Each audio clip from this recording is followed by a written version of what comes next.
Sir, আমাদের সাথে একটু আসতে হবে। ৭১-এ বিজয়ের সন্ধিক্ষণে এভাবেই ধরে নিয়ে যাওয়া হয় দেশের সূর্য সন্তানদের। ১৪ই ডিসেম্বর ঢাকায় হত্যা করা হয় ১.৫ শতাধিক বরেণ্য বুদ্ধিজীবীকে। দিনটি শহীদ বুদ্ধিজীবী দিবস। ৭১-এর এই দিনে দুপুরে একইভাবে ধরে নেওয়া হয় নাট্যকার ভাষাবিজ্ঞানী মুনীর চৌধুরীকেও। পেছনে বন্দুক ঠেকিয়ে তাঁকে নিয়ে যায় ৩ ঘাতক। শহীদ মুনীর চৌধুরীর মরদেহের সন্ধানও মেলেনি। বিজয়ের ৫৪ বছরে তার সন্তান আসিফ মুনীর বলছিলেন, জরুরি শহীদ বুদ্ধিজীবীদের তালিকা। আরো জানাচ্ছেন পার্থ সঞ্জয়। ১৪ তারিখ সকালে আসলে আমার মাকে আমার বাবা নির্বাক শোক আর বেদনার স্মৃতির বেদিতে বসে ৭১-এ বছর ৪ বয়সী আসিফ মুনীরের স্মৃতিতে তার বাবা মুনীর চৌধুরী শুধুই ছবি, সিনেমার মতো টুকরো টুকরো ফ্রেম। ১৪ই ডিসেম্বরের ঘটনাটি যেটা, সেটি আমি রিকনস্ট্রাক্ট করি বলতে পারেন। ৩ জন যারা সেখানে ছিলেন প্রত্যক্ষদর্শী, তাদের কাছ থেকে পরবর্তীকালে শুনে। একটা হচ্ছে আমার মা, তিনি আংশিক জানেন, আংশিক দেখেছেন। আমার মেজো ভাই মিশুক, ও তখন বাড়িতে ছিল।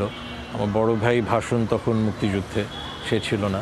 আর আমার এক চাচা, আমার ভাই বাবার একটু ছোট, তারা দুজনই তখন ওই বাড়িতে ছিলেন। এটা হাতিরপুল সেন্ট্রাল রোডে।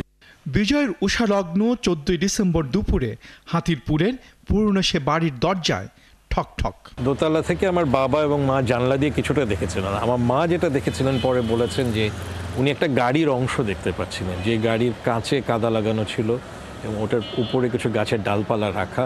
তারপরে যখন ওদের সাথে কথা শুরু হয়, ওরা বারবারই বলছিল, স্যার আমাদের সাথে একটু আসতে হবে। তো যারা কথা বলছিল তারা বাঙালি, মানে তারা বাংলা ভাষায় স্বাভাবিকভাবেই কথা বলছিল। বাবাও বলছেন যে আচ্ছা ঠিক আছে, আমি তো খাবো, এখন খেয়ে দিয়ে যাই, বা তোমাদের সাথে কেন যেতে হবে, ওরা কারণ বলছিল না। এরকম বারবার কথা হতে হতে আমার বাবা একটু উত্তেজিত হয়ে যান এবং তখন বলে, তোমরা যে এসছো, তোমাদের কাছে কোনো ওয়ারেন্ট আছে? এই কথাগুলো আমার সে চাচা শুনেছিলেন তখন সাথে সাথে ঝট করে ওদের গায়ে শালটাল জড়ানো ছিল। তো একজন ঝট করে আমার বাবার পেছনে এসে বন্দুকটা ধরে। তো মা সিঁড়িতে নামার সময় খালি দেখতে পেলো যে বাবার পিছনে বন্দুকটা ঠেকানো হলো এবং তার পিঠটা একটু কেঁপে উঠলো, কিন্তু আর পেছন দিকে তাকায়নি বাবা। এবং তারপরে শুধু আমার চাচাকে বললো, রুশো যাই তাহলে। শহীদ সন্তান আসিফ মুনীর বলছেন, বুদ্ধিজীবী হত্যার বিচার জাতির প্রাপ্তির জায়গা। প্রয়োজন বুদ্ধিজীবী হত্যার সঠিক তালিকা, সঠিক তথ্য বা সঠিক ইতিহাস এবং এই বুদ্ধিজীবীদের সঠিক তালিকা, সেটি যেমন তৈরি করা এবং পাশাপাশি বিচারের কার্য। বুদ্ধিজীবী হত্যা স্পষ্টতই ছিল সামরিক জান্তার নীল নকশার বাস্তবায়ন, যার বাস্তবায়ন করেছিল পূর্ব পাকিস্তানের গভর্নরের সামরিক উপদেষ্টা মেজর জেনারেল রাও ফরমান আলী।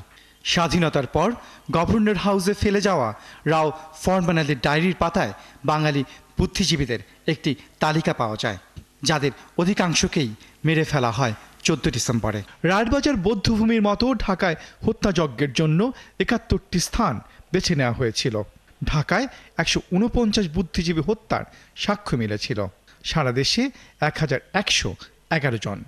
কত নাম, কত দুঃখ। পরাধীনতার শেকল ভাঙার সন্ধিক্ষণে এই দেশ হারিয়ে ফেলল তার শ্রেষ্ঠ সন্তানদের। রক্তের ধারা বয়ে গেল বুড়িগঙ্গায়। সেই ধারাবাহিকতায় বিজয়ের ৫৪ বছরও সম্পূর্ণ বিচার হয়নি বুদ্ধিজীবী হত্যার। পার্থ সঞ্জয়, ৭১, রায়েরবাজার বৌদ্ধভূমি, ঢাকা।